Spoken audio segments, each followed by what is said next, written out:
Salut à tous, épisode 6 avec Intermarché Wanty-Gobert. La saison avance et déjà pas mal de petites choses peuvent être conclues, je dirais, à ce stade-là.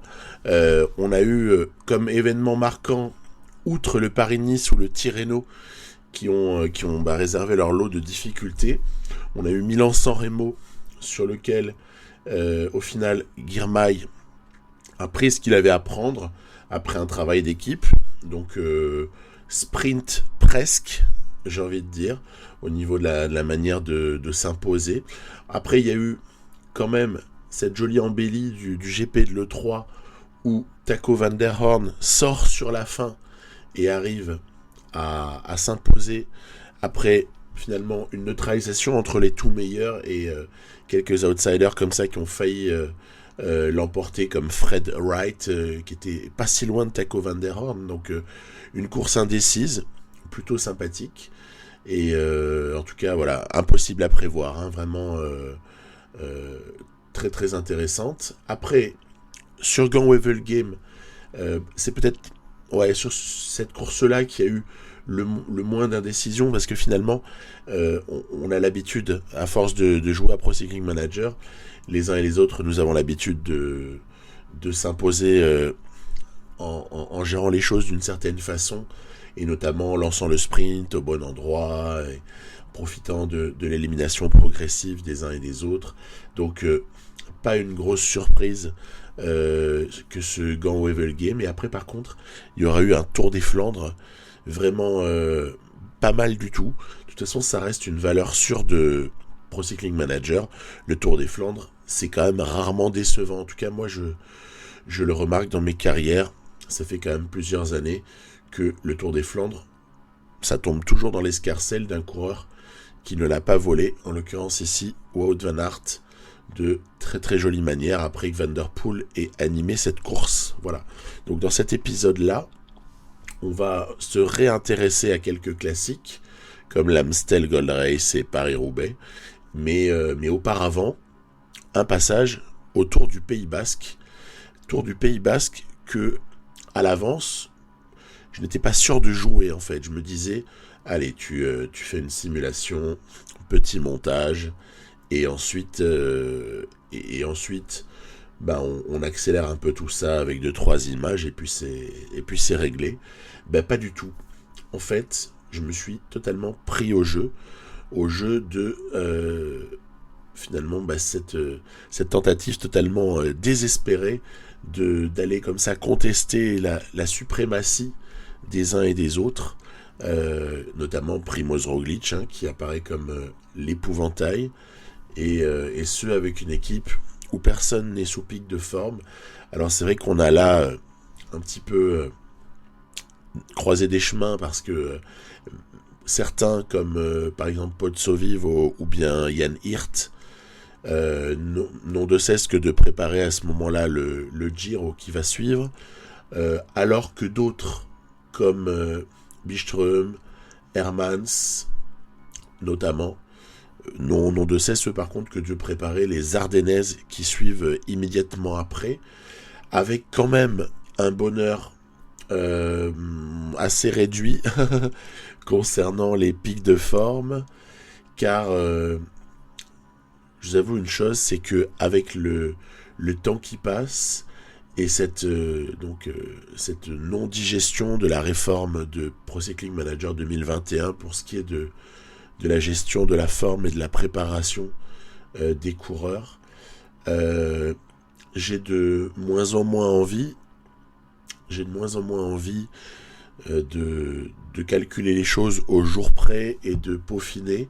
Du coup, pour cette première saison avec Intermarché Wanty-Gobert, je me suis dit, écoute, tu fais les choses relativement à la louche, et puis ensuite, on verra bien.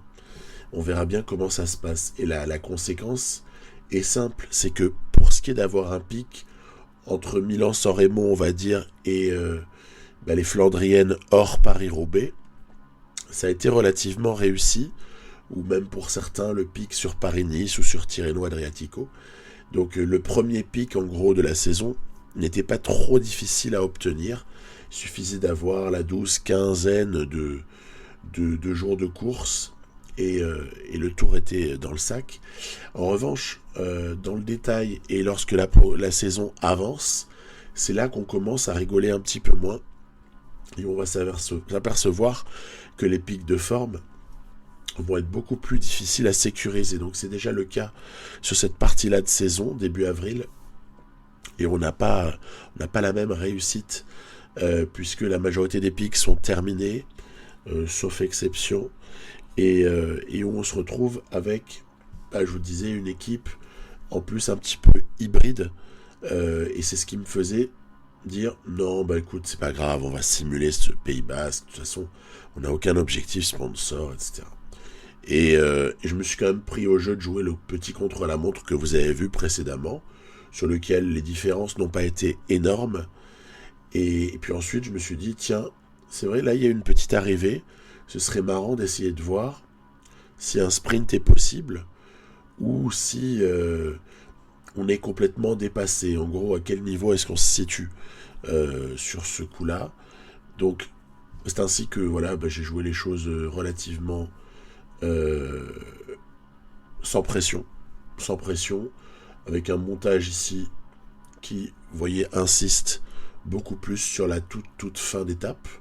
Petili pour Byström, ça prépare une petite attaque, tout ça, regardez-moi ça. Sven-Erik Byström qui va essayer de partir ici, à la toute fin. Est-ce qu'il est possible de partir en réalité ?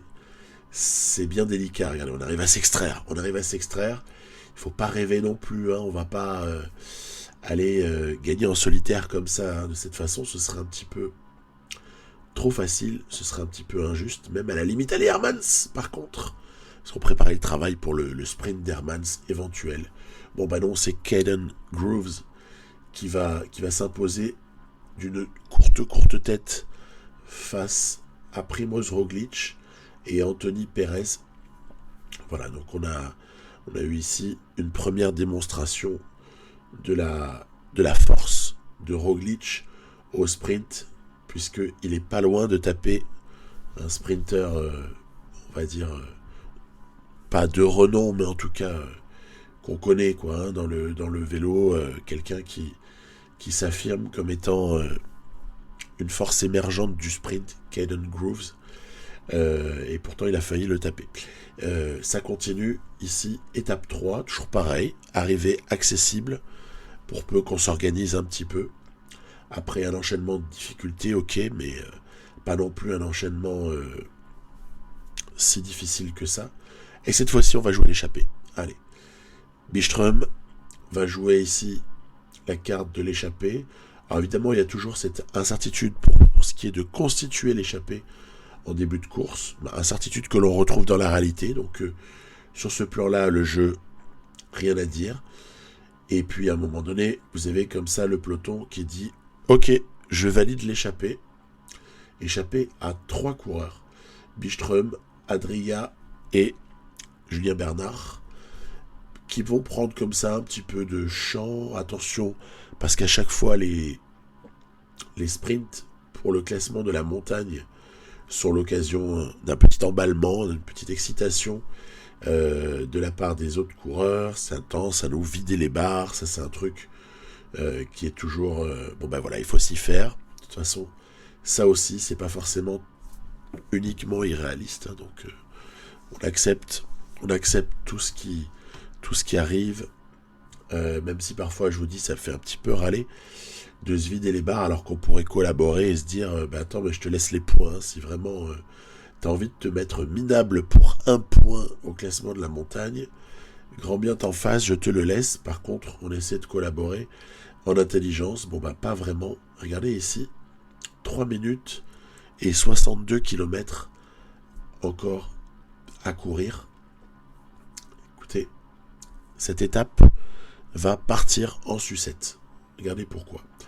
On a derrière une poursuite qu'on pourrait qualifier de classique, sauf qu'en fait, le peloton, il perd du terrain, parce que l'échappée, elle fait un énorme boulot ce jour-là, et notamment Byström, derrière, vous voyez, explosion progressive du peloton. Et surtout, tentative de contre-attaque. Signé Roglic, incroyable. Incroyable que ce Roglic qui a cherché à partir en contre-attaque avec un équipier. C'est dingo de sortir aussi loin. Alors on se dit à ce moment-là, craquage du jeu. Ça pourrait faire penser dans cette carrière-là à la folie passagère de Primož Roglic sur l'étape 7 de Paris-Nice, qui comme ça en fait dans la foulée perd tout et se retrouve finalement bec dans l'eau parce qu'il a cherché à attaquer d'un petit peu trop loin. Non, pas du tout, regardez. Ici, Lemreise, Roglic. Là encore une fois on se dit, non mais c'est ridicule. Ils vont se faire reprendre. Cette tentative est complètement illusoire. Ouais, peut-être. N'empêche que Roglic, ensuite, une fois que Lemreise n'en peut plus du tout, continue tout seul, mais il n'y a personne qui arrive à s'organiser dignement derrière lui pour vraiment le reprendre. Et donc, c'est comme ça qu'on se retrouve avec Primož Roglic en chasse à plus de 2 minutes derrière les 3 échappés, et un peloton derrière qui a bien du mal, parce que tout le monde est rincé en fait. Tout le monde est rincé. Le peloton a bien du mal à s'organiser. Encore une fois, regardez, on approche la minute derrière Primož Roglic. En fait, le Slovène a réussi son coup. Il a réussi à sortir et peut-être même renverser la table. Attention, Byström, encore une fois, en proie à, cette fois-ci, seulement Adria, puisque Julien Bernard a lâché à ce moment-là. Et incroyable mais vrai, Roglic a été rejoint par notamment David Gaudu. L'écart reste encore assez important pour les 2 rescapés de l'échappée. Et la victoire d'étape est peut-être possible. On va peut-être se retrouver ici à ne jamais être repris avec Sven-Erik Byström. Donc là, il faut encore négocier proprement les choses. Tiens, Egan Bernal aussi est sorti. Donc Roglic a fini par être repris, mais il a quand même été l'instigateur d'une drôle de partie de manivelle au sein même du peloton des favoris. Et c'est le moment pour Byström d'essayer d'aller tenter son coup, car le courageux Adria n'a plus d'énergie en fait. Voilà, vous le voyez en cinématique de défaillance. Allez, Byström, c'est pour toi mon grand, parce qu'on peut se demander qui va rouler.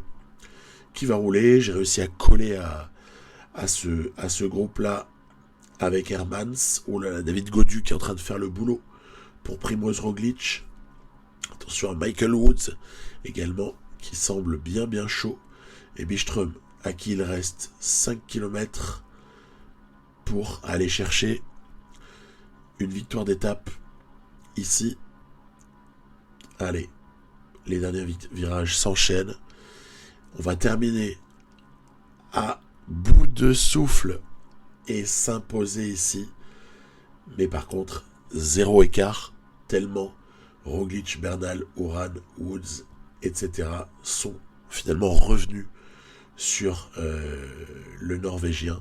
Enfin, voilà, quoi qu'il en soit, une échappée comme ça qui aboutit dès l'étape 3 du Tour du Pays Basque, il fallait bien un exploit pour cela.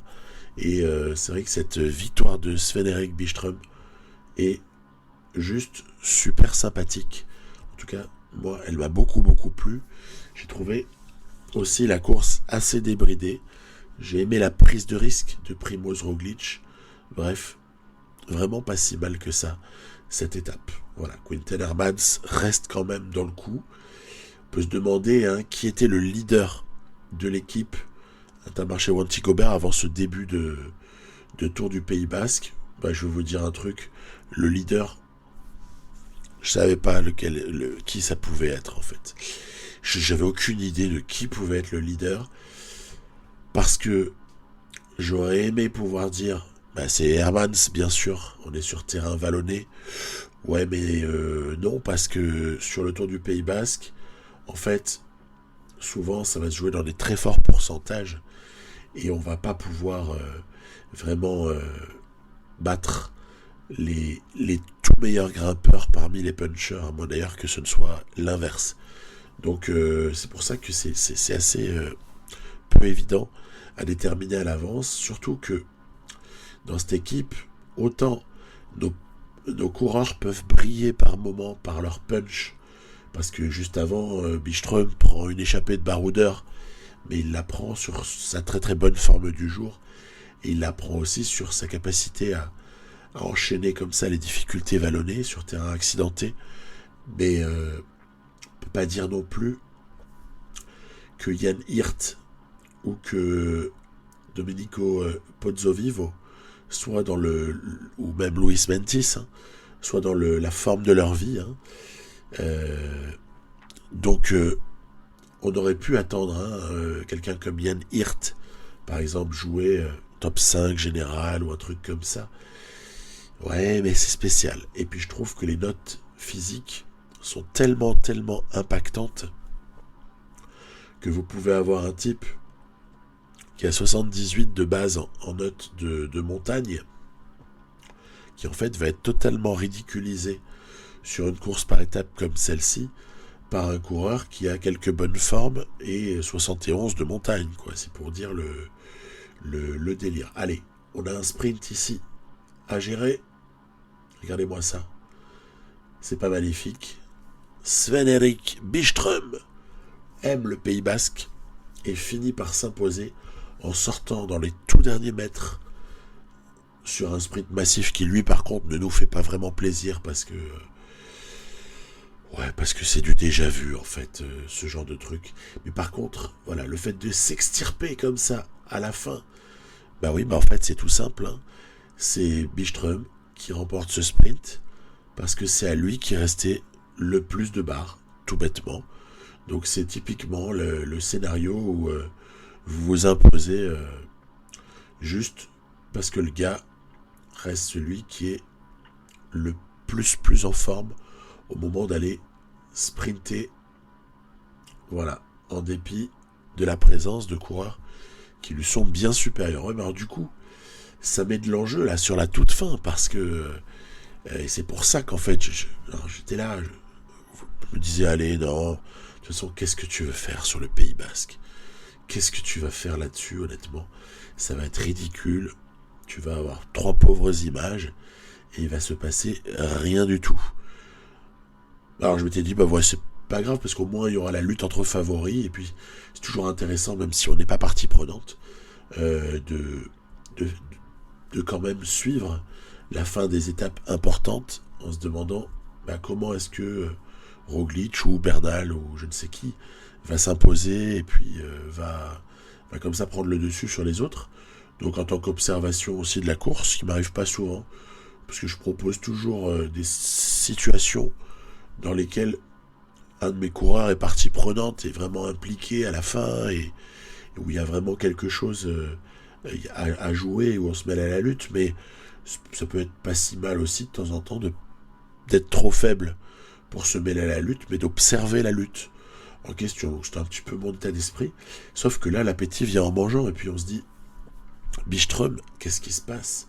Il est en train d'accumuler les formes exceptionnelles, en l'occurrence le plus 5 assez systématique. Regardez, on a même Mentis à plus 5 également sur cette étape-là, ainsi que Jan Hirt à plus 4. Finalement, tous les rêves sont permis sur ce Tour du Pays Basque. On voit dans le final qu'on est loin d'être ridicule. Allez, on va sprinter ici. On va sprinter Hirt, Mentis et... on a peut-être raté le coche ici, regardez. On a raté le coche parce que on s'est fait complètement enfermer. Sans cela, il y avait peut-être quelque chose à faire. En fait, ici, après coup, je vous le donne en mille, vous l'avez vu de toute façon. Byström, tu prenais la roue de Roglic, limite, c'était peut-être dans la poche. Voilà. Après, c'est pas grave. On va pas non plus se tailler les veines parce qu'on n'a pas réussi à prendre une 3e victoire d'étape avec quelqu'un qu'on n'attendait absolument pas.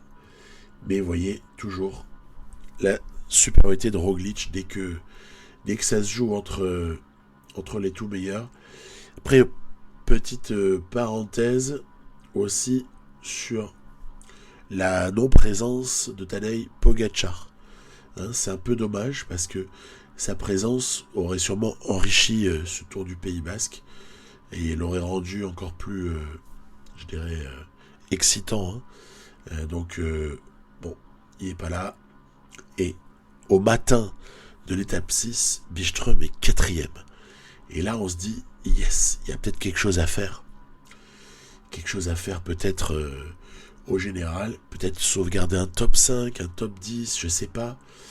Oui, mais voilà, le pauvre Byström se retrouve avec un +1 de forme du jour. Et avec une arrivée à Arate. Donc vraiment avec de forts pourcentages, là où la note de montagne va compter. C'est impossible qu'elle ne compte pas, on le connaît. Limite, c'est une étape, on la connaît en fait. Hein. On a l'habitude d'arriver à Arate et de se retrouver dans cette difficulté finale. Je me souviens y être imposé avec Jakob Fuglsang à l'époque d'Astana. Bon bref, on a compris comment ça se passe, même si il y a eu quelques petits changements au niveau je dirais de la prise en compte des notes par le jeu. Là, sur PCM 2022, ça n'est pas ça qui nous rend spécialement optimistes pour les chances de Byström, lequel à +5 était carrément exceptionnel, mais à +1 redevient un petit peu le coureur un peu plus anonyme qu'on connaît, quoi. Même s'il peut être parfois remarquable. Et là, voilà, terminé pour Sven-Erik. Donc, c'était pas mal, hein, quand même. Hein, bravo, mon grand. Hein.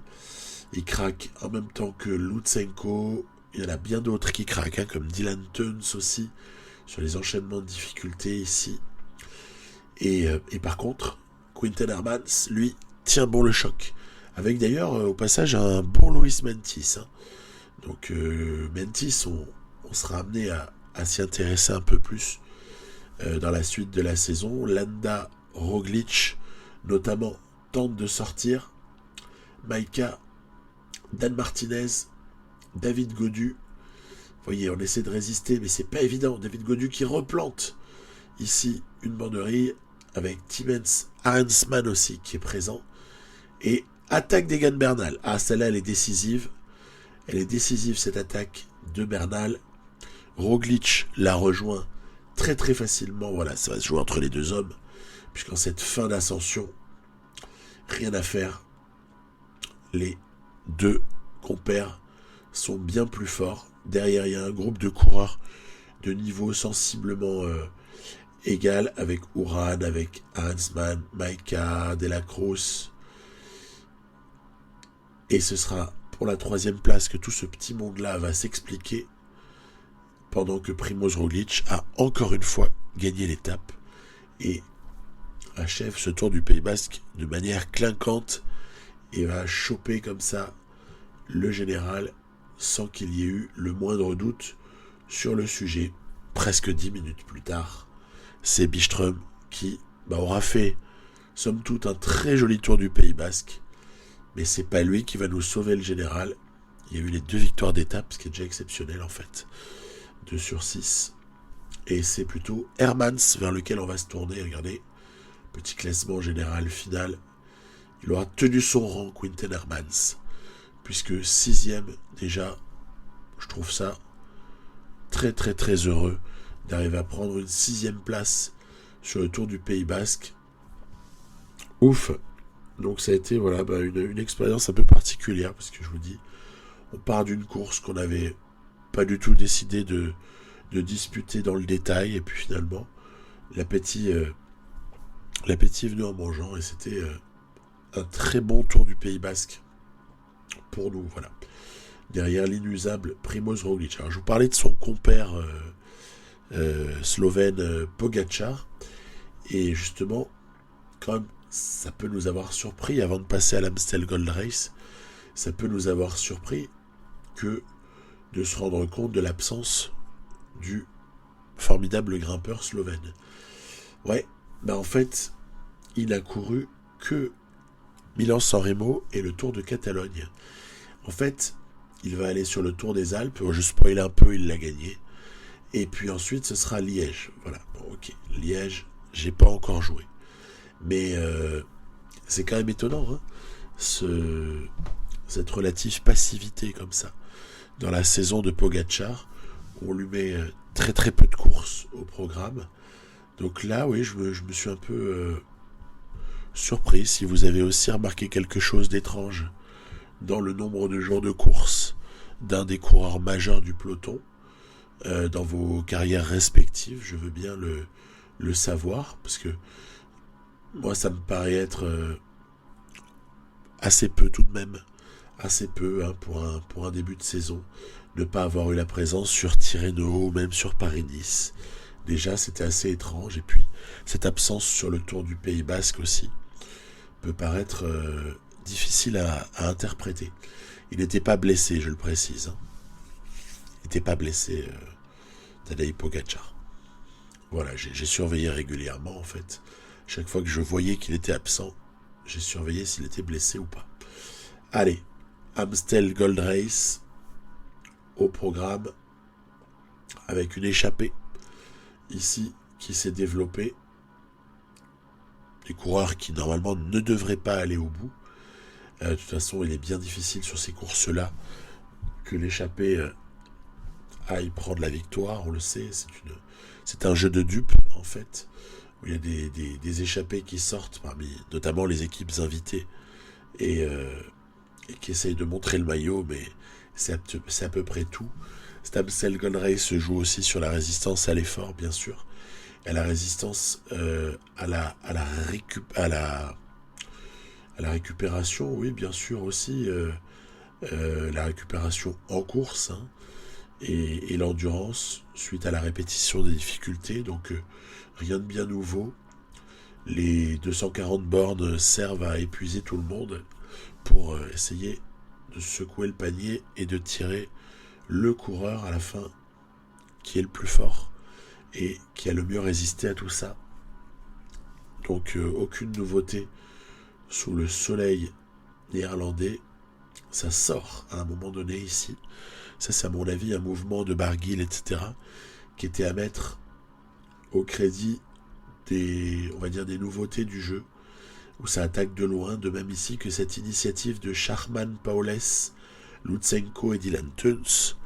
Donc attention, il se passe des choses bien avant la fin de cette Amstel Gold Race. On n'attend pas non plus le dernier passage dans le Coberg pour que ça se décante. Après, derrière, ça roule pas mal. Attention, il y a Van Aert, il y a Van Der Poel, il y a pas mal de prétendants très très sérieux à la victoire. Van Der Poel, attention à lui, il se porte à l'avant et il sort, regardez, bam. Alors le truc, c'est qu'avec l'accélération de Mathieu Van Der Poel, quand il sort, sauf avec un coureur exceptionnel entre les mains, il est quasi impossible d'aller s'opposer à cette accélération-là. Regardez ici, moi je vais attendre juste le petit ravito en fait. Et qu'est-ce qui va se passer? Bam! Ça sort. Zut. J'ai peut-être raté le bon coup ici. Le bon coup, on va peut-être le reprendre. Regardez, allez, ici. Voilà, on va se retrouver à pouvoir récupérer l'essentiel de tous ceux qui se sont mis en pourchasse de Mathieu Van Der Poel. On a quelques coureurs comme ça qui n'en peuvent plus. Et ici, ça sort aussi. Mauric Benoît, c'était Schelling. Également, Dylan Teuns, même Remco Evenepoel, qui se sacrifie, lui, je pense, pour un camarade. Pitcock aussi. Bref, c'est sorti sans nous. Aïe. Et il ne nous reste plus que les UAE comme alliés de circonstance, puisque Almeida aussi a raté le coup, et c'était Almeida qui était aligné ici sur cet Amstel comme tête d'affiche.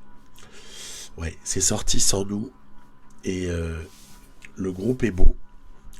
Le groupe semble pouvoir aller loin. Il serait bon, allez, Ian Backlands, qui pourrait peut-être nous remettre dans le truc. Allez, Quinten Hermans. Ah là, on n'arrive jamais à boucher cet écart. Et là, c'est le fameux dernier passage au Coberg qui se présentent. Il y a Kwiatkowski, Almeida et Benoît Cosnefroy qui peuvent encore faire notre jeu. Ouais, sauf que regardez, j'ai plus rien ou presque. Et eux par contre vont sortir très très joliment. Fin du jeu. Fin du jeu pour nous. On est marron. Heureusement, et là, on peut se féliciter. Même si on n'y est pour rien du tout. On peut se féliciter d'une chose, c'est que l'Amstel Gold Race n'ait pas fait partie des objectifs du sponsor. Hein. Parce que là, elle nous est passée complètement à côté. Et ben voilà, la course, elle est devant. Donc on va rester devant. Ce que je vous disais tout à l'heure. Oh, Jesper Stuyven qui aura donc fait une tentative d'échapper derrière Mohoric, Benoît, Pidcock, Cosnefroy, Van der Poel, Almeida. Joli. C'est Almeida ou Trentin, je me souviens plus en fait.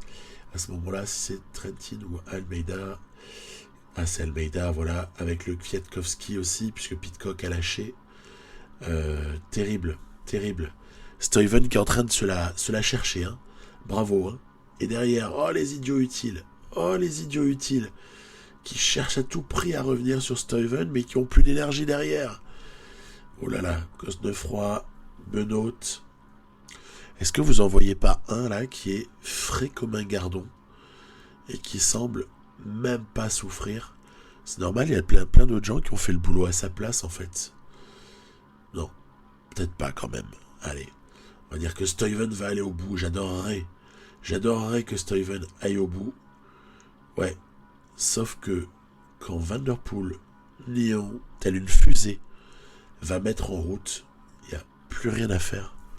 Et c'est une victoire complètement indiscutable et indiscutée pour le Néerlandais. Derrière, on va juste essayer de se battre pour la forme, pour un top 10. Voilà, c'est chose faite. Mais donc cet Amstel Gold Race s'est déroulé sans que l'on puisse se mêler à la lutte. On a été complètement pris sur les départs. Voilà, moi je suis transparent. Hein, je vous avoue que je n'ai ni l'envie ni le temps pour rejouer les courses et pour faire le fameux rage kit de certains. Hein.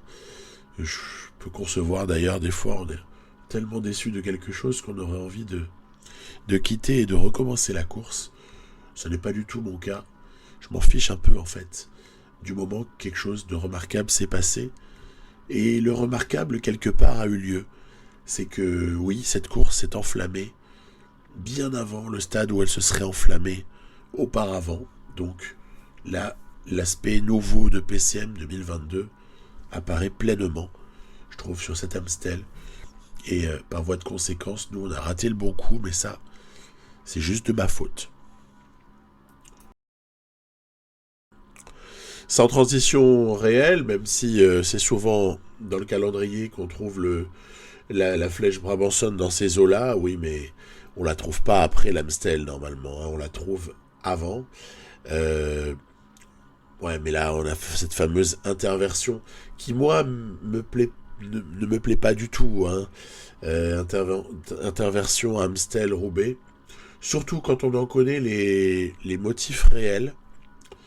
Alors ça c'est du délire quand on en connaît les motifs réels. Donc c'est vrai que en haut lieu dans le gouvernement français, on a donc tellement de mépris pour les gens du Nord qu'on considère que si on laisse Paris-Roubaix le jour d'une élection présidentielle, les gens vont moins aller voter. Voilà. Donc toujours dans la lignée de tout ce qu'on peut vivre depuis quelques mois, où on se retrouve avec des gens qui nous méprisent. Et c'est bien regrettable, mais c'est dans l'air du temps, apparemment. Voilà, finale de cette flèche Brabanson. Toujours une course qu'on aime disputer. Hein. Là, c'est le tracé un peu plus actuel, hein, celui-là. Il est sympa aussi. Hein. Et Byström est là, Hermans aussi. On retrouve un certain nombre de protagonistes de notre Tour du Pays Basque qu'il y avait eu en début d'épisode. Et le final donne lieu comme ça à quelque chose d'assez nerveux, d'assez incertain. Alors, toujours intéressant. Hein. Moi, j'aime bien ces courses-là. Il y a des petits enchaînements, il y a pas mal de choses qui peuvent se passer. Petit enchaînement de difficultés. Tiens, Caleb Ewan, qui est encore présent, c'est énorme. C'est énorme, ça. Mais surtout, celui qui est présent, c'est Mathieu Van Der Poel, avec en plus une équipe en bonne forme à ses côtés. On va comme ça se retrouver dans les 15 derniers kilomètres avec une vraie incertitude. Hein. Van Aert, Van Der Poel, quelqu'un d'autre. Est-ce qu'on va réussir à se mêler à la lutte? Je vais essayer d'après, à un moment donné, dès que ce sera possible, de prendre quelques roues pour essayer d'être quand même un petit peu plus confortable et de moins gaspiller mon énergie en termes soit d'effort curseur, soit pour se repositionner, soit de participation au relais. Allez, ici c'est une tentative de Byström de sortir. Oui, mais voilà, a été surveillé par Mathieu Van Der Poel. Et c'est sorti, effectivement, regardez. On est sorti à quelques-uns. Mais le problème, c'est que on n'a pu faire aucune différence. Derrière, en plus, Van Aert était également présent. Allez, on a Hermans de suivre les initiatives ici. Il y avait notamment Van Aert qui contrait. Philipsen qui fait le boulot pour Van Der Poel. Et là, on se cale dans les roues. Voilà, on se cale dans les roues. Allez, on n'a pas perdu. Hein. Il y a encore moyen d'aller la prendre sur un malentendu, cette course. Donc, on va pas s'en priver. Thibaut Nice. Quelques personnes qui me parlaient de Thibaut Nice. Je vous inquiétez pas, je l'ai repéré depuis bien longtemps. Ça m'arrive aussi de regarder la télé. Et pourquoi pas recruter Thibaut Nice dans cette équipe-là. Ah là là là là. On est complètement pris sur le sprint. C'est marrant parce que Philipsen fait 3e alors qu'il n'a pas arrêté de se sacrifier, tout comme d'ailleurs sur cette course-là Tim Merlier. Tous les deux se sont sacrifiés de manière quasi caricaturale pour Mathieu Van Der Poel. Donc évidemment à l'arrivée ça fonctionne parce que on est dans une séquence là où le Mathieu il est complètement injouable et personne n'arrive à contester quoi que ce soit. Amstel, Flèche Brabanson, on se souvient par contre qu'il avait été battu sur le round et par un Van Aert de grande qualité, mais après avoir failli s'imposer en partant à 50 bandes de l'arrivée. Hein. Donc on attend Mathieu sur Paris-Roubaix, la dernière course du jour dans cet épisode-là. Alors vous voyez les favoris, Van Der Poel, Van Baarle, Asgreen, Van Aert, etc., etc. Donc j'en profite pour lancer un petit appel. S'il y a quelqu'un qui pense détenir la vérité, attention, c'est toujours un sujet terrible ça. Si quelqu'un pense détenir la vérité sur la prononciation du Suisse très fort sur pavé, et ainsi qu'en effort solitaire, de prénom Stéphane, qui est sous contrat à la Française des Jeux Groupama, alors qu'il me le dise immédiatement, hein, parce que ma tendance jusqu'à l'année dernière incluse, c'était de dire Kung, et puis désormais j'ai accepté ce que j'entends partout, puisque les journalistes disent Kung, ce qui est un défi à la notion même de Utrema, et puis finalement, moi, comme j'ai entendu des gens auxquels j'ai confiance, quoi, dire Kung, je me suis fini par me dire mais non, mais mon grand, remballe ton allemand. Et puis c'est Kung, c'est Kung, c'est pas Kung. Alors si quelqu'un a vraiment une information que personne ne puisse contester, ça m'intéresse au plus haut point. Voilà. Ce Paris-Roubaix se présente plutôt pas mal, hein, avec Christophe à +3, avec Adrien Petit à +5. ce qui est toujours sympa. Puis après, plutôt des formes assez positives hein, pour les uns et les autres. Donc je suis pas malheureux parce que l'interversion Amstel-Roubaix a provoqué évidemment l'arrêt des pics de forme au moment d'aller sur Paris-Roubaix.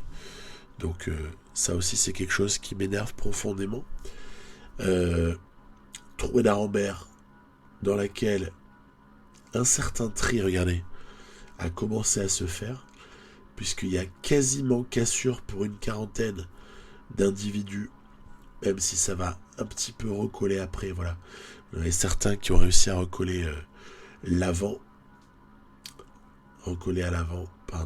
soixantaine d'hommes, 7 échappés, encore presque 80 km à ce stade-là, et des coureurs qui commencent un peu à se découvrir. Hein. Certains, on a Quickstep qui fait un petit peu le travail, on a Benoît qui se porte aux avant-postes, certainement dans l'optique d'une activité pour Van Aert, et devant, oui, j'aurais pu le montrer avant que Nassen était sorti avec Trentin il y a fort longtemps, mais ils ont été un peu rétrogradés par la World DB et du coup je considérais pas que c'était des prétendants si sérieux que ça. Par contre Van Der Poel il est déjà allé de sa petite offensive à ce stade-là, vous voyez, il est sorti très très loin. Après évidemment il y a eu regroupement, voilà, ici attention ça sort, regardez Sénéchal qui sort avec Mathieu Van Der Poel dans la roue. Il y a des velléités d'attaque ici hein. Et je n'ai presque plus les moyens de réagir de manière calme et je suis obligé maintenant déjà de sacrifier quelqu'un après que déjà mes équipiers soient tous sacrifiés en protection et subis comme ça les attaques des uns et des autres. On est à 50 bandes de l'arrivée. Allez, Mont-Saint-Pével, c'est très très important ici. Christophe avec Adrien Petit dans la roue. Allez, il n'y a pas grand chose à faire, il y a juste quelques mètres à boucher. Ouais, terminé pour De Vrint, Pasqualon et Van der Horn. Dommage pour De Vrint. Hein. Et là, Christophe qui essaie de se sacrifier hein, à l'avantage d'Adrien Petit. La scène, c'est terminé. Notre Suisse favori, c'est terminé. Nils Politt aussi est passé par la fenêtre. Il y a comme ça un groupe d'une grosse dizaine de coureurs qui est constitué. Et pour les autres, c'est terminé. Terminé pour les autres. Ici, attention à pas rater les bons coups, surtout. Ici, Pont-Thibault à Envelin. Petit qui se rend compte ici que c'est peut-être parti sans lui. Aïe, aïe, aïe, aïe, aïe, aïe, aïe, aïe. Malgré le sacrifice des uns et des autres, et notamment en dernière instance d'Alexander Christophe, Adrien Petit a raté le bon wagon. Et c'est tellement, tellement, tellement dommageable d'avoir raté ça. Regardez, on n'arrive plus jamais à rentrer. C'est fini. C'est fini, on peut plus rentrer là-dessus. Et du coup, ça va se jouer tout ça entre les hommes qu'on aperçoit à l'avant. Donc, dur, mais en même temps, tellement logique. Ouais, on n'a pas réussi. On n'a pas réussi à accrocher ça. On espère sauver le top 10, mais l'essentiel de la course maintenant se passe à l'avant, avec 3 hommes qui sortent du carrefour de l'arbre. C'est Asgreen, Van Der Poel et Dylan Van Baarle. Waouh, quel casting. Vous pouvez peut-être vous demander où est Wout Van Aert. Ben écoutez, il a été comme nous, Wout Van Aert. Il est comme la Jumbo-Visma dans son ensemble. Il est passé par la fenêtre et il a raté les bons coups. Et derrière, impossible de rentrer. Il n'est pas sorti au bon moment. Tiens, regroupement en tête avec Florian Vermeersch et Stuyven qui avait repris. Derrière, Asgreen qui attaque. À ce moment-là, on se dit bien joué l'attaque. Eh ben, pas si bien que ça. Pas si bien que ça, regardez, puisque non seulement il se fait reprendre, mais il y a des possibilités pour qu'il se fasse contrer en cette fin de course. Stuyven semble pas mal. Van Der Poel semble juste nickel. Van Baarle, peut-être.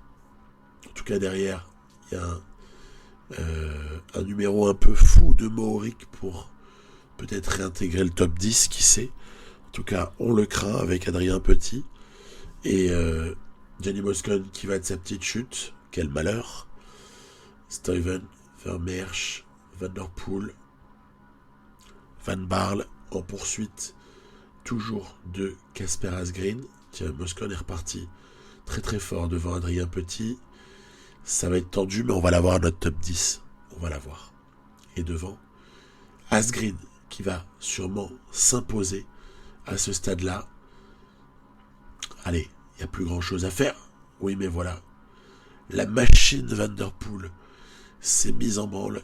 Et quand Van der Poel accélère, Van der Poel n'est jamais repris. Et a comme ça ce surcroît d'énergie sur la toute fin. Vous n'avez pas l'impression qu'on revit quelque chose de type Amstel? Ben moi oui. J'ai vraiment l'impression de revoir quelque chose que j'ai vu précédemment, en tout cas dans la manière même dont les choses se sont passées, à savoir course bousculée loin avant l'arrivée. Ça, c'est bien. Ça a communiqué là-dessus sur PCM 2022, donc le résultat il est là. La course, oui, elle a été vraiment bousculée. Après,